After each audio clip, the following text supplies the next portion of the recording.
All right, so the next thing is to test our luck. None of your cutters are parented, which is expected. I wouldn't expect that you would parent them. However, we do have an option in Box Cutter for parent shape, which can be useful for making your cutters be parented to the object. In hard ops, we also have this option called late parent, which may or may not work. We're going to try it real quick. And that time it did not work. So, that's probably because this object is offset from the center. But it just, it was expected. So, the easiest way to do this is probably go to two cutters, Alt H, bring everything back, and we'll Shift 1 to select the main layer.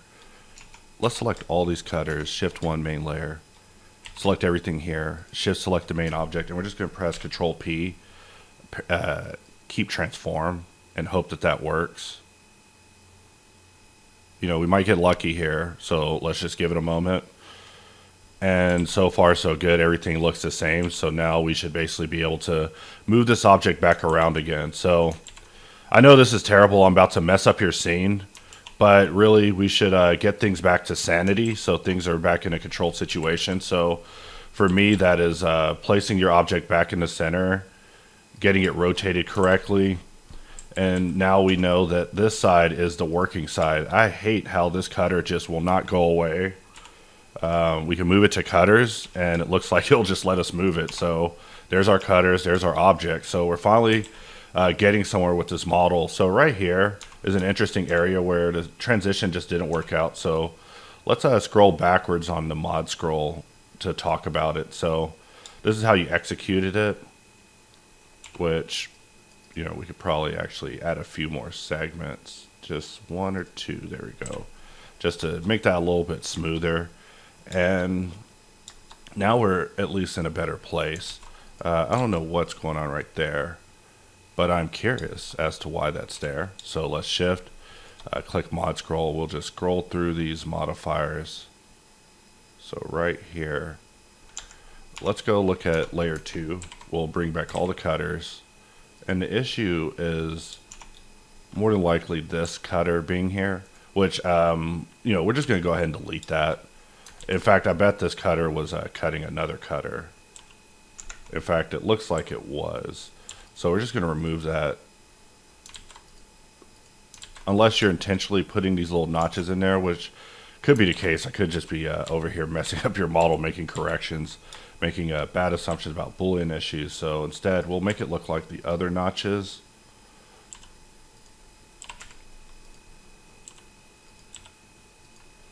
All right. And, that so far so good. And we look at our model and, let's look at our stack as a whole. So we got all these Booleans. We have our bevel here at the end that's disabled. We'll turn that back on just for a second. And, what I'll do is actually turn off the render visibility of all these, just so we're only dealing with the bevel and the hop smear at the end. So I'll just press Control tilde, bring up the helper, and let's find an auto smooth that works for us. Because right here, it's breaking down. So these little buttons here are prefs for auto smooth. Like, here's an auto smooth of 60. Here's an auto smooth of 30. Here's an auto smooth of 15. And it looks like you're a 15 type of guy right now. However, it does expose that there's a little bit of faceting right there. So if we were to scroll backwards and just find that cutter, one day, actually Hops tool can help find these way easier. Let's look at these. Are these non-destructive? Yeah, good old Geff. Jeff's keeping it all non-D, except that's not the bevel I want to adjust. This is the bevel I want to adjust. So, when you start getting more specific with these percentages, you have to give it more geometry in order to round it out and make sure it doesn't get caught up. In fact, I'm not going to use mod scroll this time. I'm just going to press Alt W and hold Control to use the dot to bring back this cutter. And with this cutter, let's select the correct object right here, and we'll just give that some segments. Meshes love segments, so let's give it some segments. And so far, so good, except for this big, ugly mirror happening. So let's say you were like, "Hey Jerry, how would I fix this? Let me show you." So I would select this object, and we're going to promote this all the way to the top. But the problem with hard ops is that if you push up, you can't press Shift R to repeat it. So sometimes I use the modifier panel, and I'll just put something up and just keep pressing Shift R. You know, it's going to get hairy, but we'll be better men for it. So we'll turn off all the modifiers. We're just going to bring that over. We're going to bring this over, and then enable the mirror, and we're going to apply it. So now this is a completely manifold mesh without any interior faces, because we're not precisely putting the faces right at the end and then just hoping for the best. So the next thing is to put a new mirror. So we'll put a mirror here. And we just want our mirror to be mirroring everything from these cutters up above. In fact, all our cutters are off, so that's going to make it more confusing. Voila. Here we are. And Alt-X again, and we'll mirror it to the other side. So this mesh right here, I would call a certified HardOps non-manifold manifold mesh. This mesh right here, not manifold. So how would we fix this? Well, if you guessed that we would go in edit mode, move these faces a little bit, and then just go to the mirror and apply it and re-mirror it. But your origin's like way out in space. It's right here. So let's Control A location to just reset the location. And we'll just mirror that. But we got other problems to deal with here, like your rotation. So, you know, we got our work ahead of us here. And also, we still have these interior faces, so it looks like applying the mirror just didn't work out. So, what do we do here? Well, me personally, I would turn on Merge Geometry, which you already have on, and we'll just SX0, which merges all that, X, delete faces to get rid of any interior faces. We'll select this. Select it correctly, SY0. X faces. So now this is a completely empty mesh, and because it's a manifold contiguous proper mesh, we can now see the cuts again. So when there's a Boolean error, it's going to make the mesh disappear. Also, your auto smooth is going to keep catching bevels if you don't give it enough segment. So, you know, you gotta give it some bevels when you start jumping down the levels, because you definitely want your rounded areas to be emphasized. So continuing on, we'll mirror this over here. So your origin point still isn't right, so we'll just apply all transforms, and now we can at least mirror to the other side. But because of this type of object and the way that you're working, we're like working on like this boxy shape. So in fact, it's like a rectangular box. So we could easily mirror it to the other side of itself, but looks like your origin just is not right. Let's Alt-P unparent it, clear transformations, and then apply all transforms. And now the origin is where it's supposed to be. So we now have this back to the other side. And so far so good. We can actually mirror this side.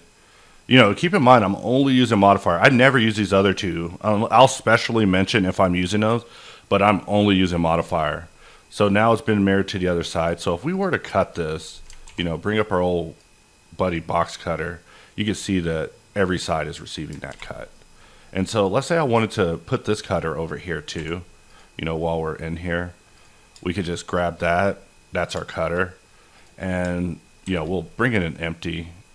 So empties are my friend. They're like my fingers in space when I'm not using the 3D cursor as my finger.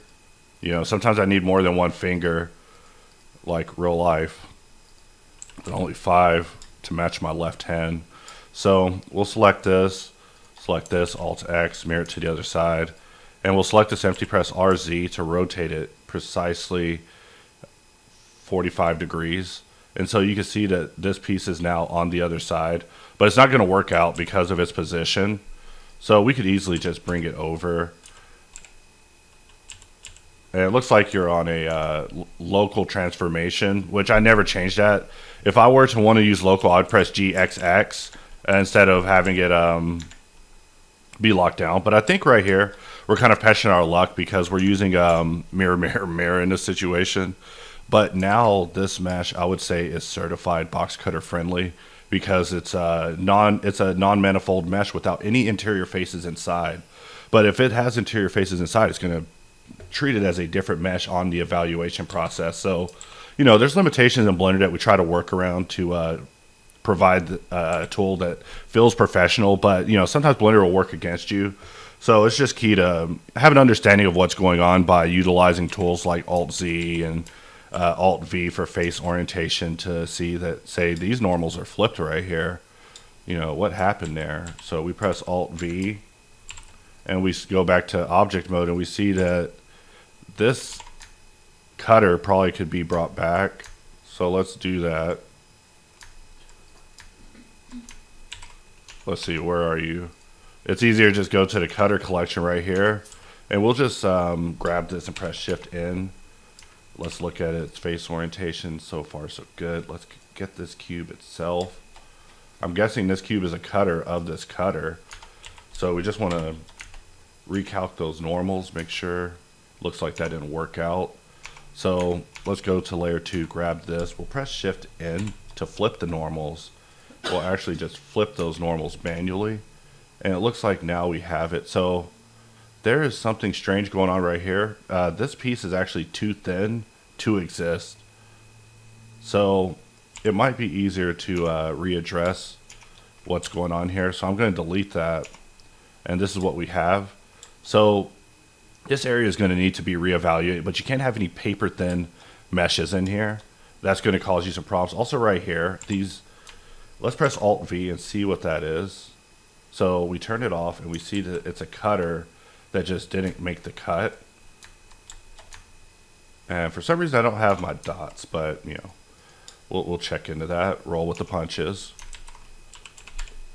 G, Z, Z to move it on its local Z. So I'm just bringing it back out so I can see if this cutter is actually working. And let's press Alt-V, go back to face orientation.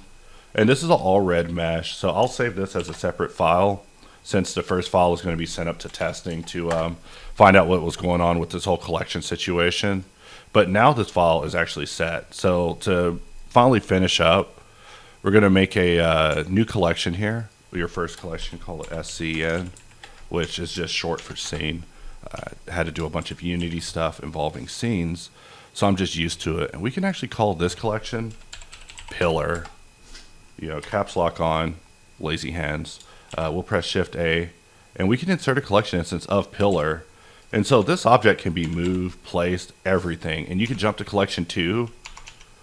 Actually, let's put this in the right collection.